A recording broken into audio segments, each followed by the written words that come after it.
Hi everyone, Bandanner here. I hope you're all doing well. Welcome to this week's WARNO devblog, which is all about the EA Pack Plus's first additional division, the US 35th Infantry Division. Hello commanders, they say. Not too long ago we released a little game called WARNO out of early access, and with this wonderful launch we experienced the necessary last minute technical hiccups and issues to be known hereafter as the snafu. As you might remember, we promised to make amends by adding 2 extra divisions for free to the existing Early Access Pack, creating in effect an Early Access Pack Plus. As you might remember, this Early Access Pack with 5 divisions was made available for free to all the Early Access owners of WARNO during the process of the Early Access period. In today's devblog, we'll go into detail about NATO's offering, showing you what you can expect in-game, and then next week it will be the Warsaw Pact's turn, which we will keep a secret for now. So let's welcome to the stage NATO's US 35th Infantry Division. So first up, they give a little reminder of what the Early Access Pack is and what the Early Access Pack Plus means. So the Early Access Pack was something effectively given free to all the owners of the Early Access edition of WARNO as a thank you for supporting the game. As these divisions were created during Early Access, they were released to the players so they could play them early. Anyone buying the game post-release, plus a little bit of leeway, would not automatically get the Early Access Pack and would have to pay for it separately at a cost of £8.99. So at the current time, the Early Access Pack includes Berlin Command for NATO, the 6 separate Guards Motor Rifle Brigade for the Warsaw Pact, and the East German Berliner Gruppierung. In addition to that, they also added in the 24th Infantry Division Mechanized for the Americans and the Soviet 27th Guards Motorized Rifle Division. In the very near future, the US's 35th Infantry Division and the still-to-be-disclosed Warsaw Pact Division will make their way to the Early Access Pack, release date to be determined. A small reminder, they just want everyone to note that the Early Access Pack is not the same as the Expansion Pack, which gives pre-order access to 2 major expansions and 2 Nemesis DLCs. So don't confuse the two, they are separate. So who exactly are the US 35th Infantry Division? So, the National Guard 35th Infantry Division has a long and distinguished combat career, seeing the light in World War I with action in the Vosges Mountains area in France in the summer and fall of 1918. One of the notable soldiers was the later US President, Captain Harry S. Truman. After the war, the division was inactivated until the next big conflict. The 35th Infantry Division got its nickname, the Santa Fe Division, from the distinctive blue cross in a circle insignia. Most of its initial recruits hailed from Kansas, Missouri, and Nebraska, with a heavy presence of National Guard units. During World War II, the division spent its first few years training and working up before shipping out to England and then France, landing in early July 1944, fighting with distinction in Normandy. The 35th went on to take part in relief efforts aimed at Bastogne.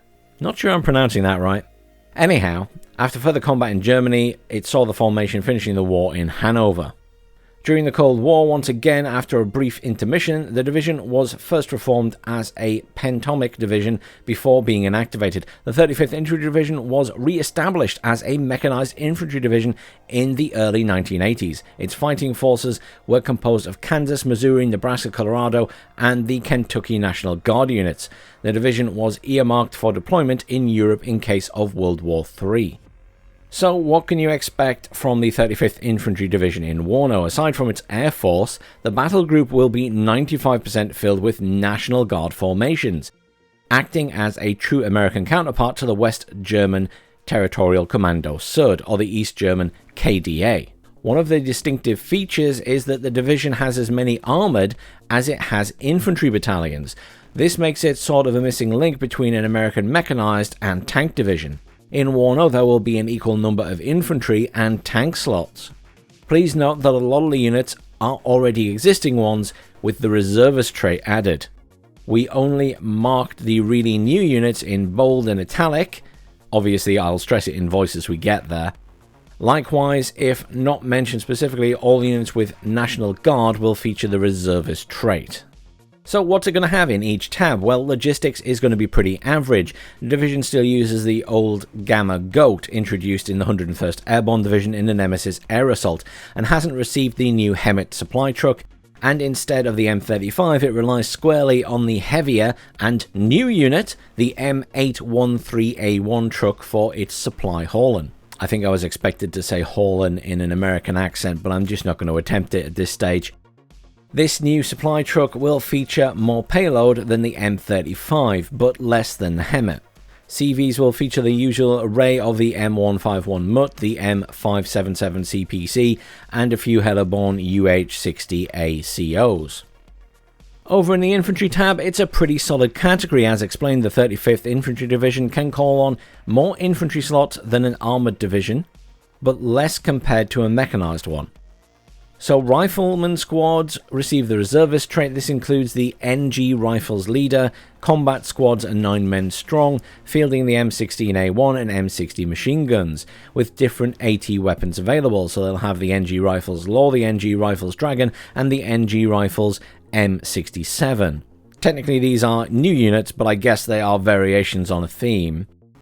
Engineers also sport the reservist trait and include the NG Engineers Leader, the NG Engineers, and the NG Engineers Flam, as well as the NG Engineers M62. These are larger squads, sometimes sporting older equipment, even World War II vintage M3 grease guns and M2 flamethrowers.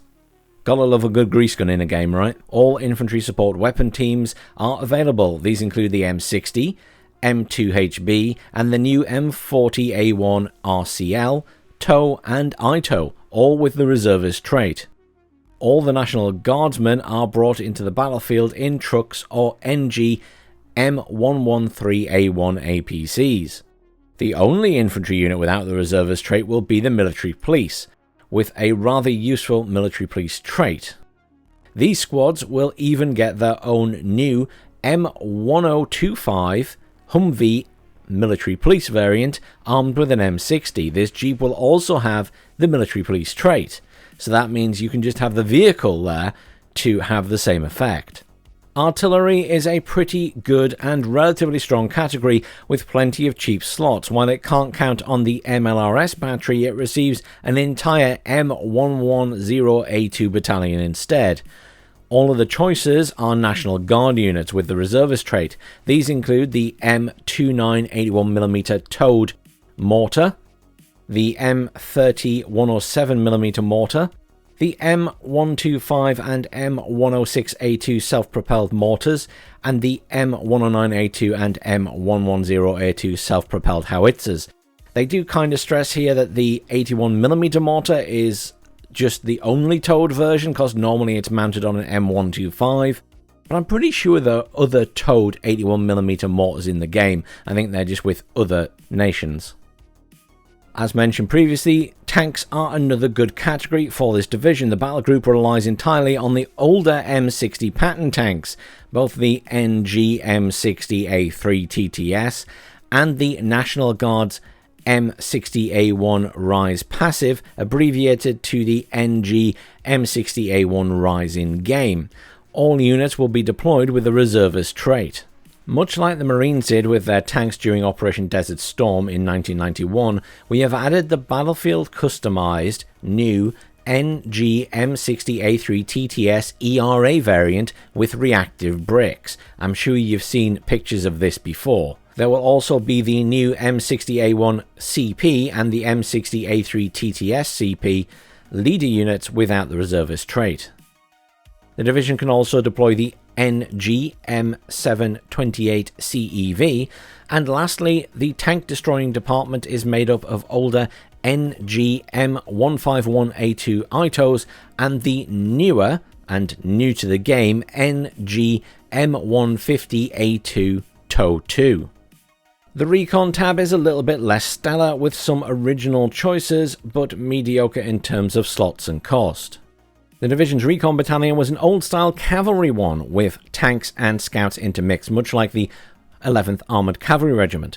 These include the NG Scouts already featured in the 24th Infantry Division, transported in the M151, the NG M113 ACAV, or the UH-1H Huey. The new NG Cavalry Scouts Law and NG Cavalry Scout Dragon, which are large 8-man squads brought to the battlefield in trucks, the NG M113A1 or the UH-1H Huey. I'm not sure why they don't list a specific truck there. Anyhow, there will also be the unarmed new NG-OH-58A helicopter recon. There will also be the cavalry NG-M60A1 ACAV recon tank, and a brand new unit type that will be tested for the very first time in this division, the recon plane. This will take the form of a new and non-National Guard OA-37B Dragonfly, a slow but faster than any helicopter plane armed with rockets. Over in the anti-air tab, it's very average in terms of slots and cost, but there are some interesting unit options, probably better than most other American divisions. Why is that? Well, the division uses shiny Eurotech. In the 1980s, the US Army was interested in the Roland missile system, testing it and even approving it, but this endeavour never materialised into something more concrete. Instead, it passed whatever Roland stock that was acquired onto the National Guard. This means that the 35th Infantry Division is equipped with the new NG XM1058 US Roland. This is basically a Roland turret mounted on an M812 truck, the same heavy chassis as the M813A1 supply truck in the Logistics tab. In real life, the US Army bought the Roland too, but with low stock, we considered they would have been supplied upon landing on the old continent due to World War III, with compatible Roland 3 missiles by their thankful French and German NATO allies. So I guess they're saying it's going to be effectively a Roland 3. Another new unit is the much older but very cool NG M42A1 Duster, a Spag sporting twin Beauforts in an open-top turret. Lacking radar and equipped with old-fashioned sights, this AA vehicle is not a sniper, but still very dangerous and lethal at close range, both to low-flying and ground targets. Manpad teams are divided between the new NG Red Eye and the NG Stinger, and some of the non-National Guard Eyehawk have been added to the formation. So actually that's got quite a spread.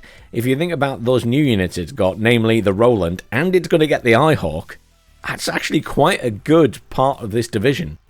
The helicopter tab, on the other hand, not so good, with very few slots and all being very pricey. The division can only count on Cobra gunships in the form of the new NG AH-1S ECAS. This one is, stat-wise at least, exactly the same as the AH-1F Cobra with the reservist trait, but featuring a new model. The NG AH-1F TOW Cobra can also be deployed. The National Guard kept some old UH-1M gunships running. These are Vietnam War era predecessors of the AH-1E, with the 2x M134 Gatling guns, 2x 19 strong rocket pods, and 1x grenade launcher on the nose. In the air tab it's all very average, but the aircraft are all non-National Guard. So the division relies on the F111F in HE, cluster, napalm and laser guided bomb loadouts for the ground pounding side of things. And then the F-16C in anti-air, anti-tank and SEAD for air superiority and armor sniping.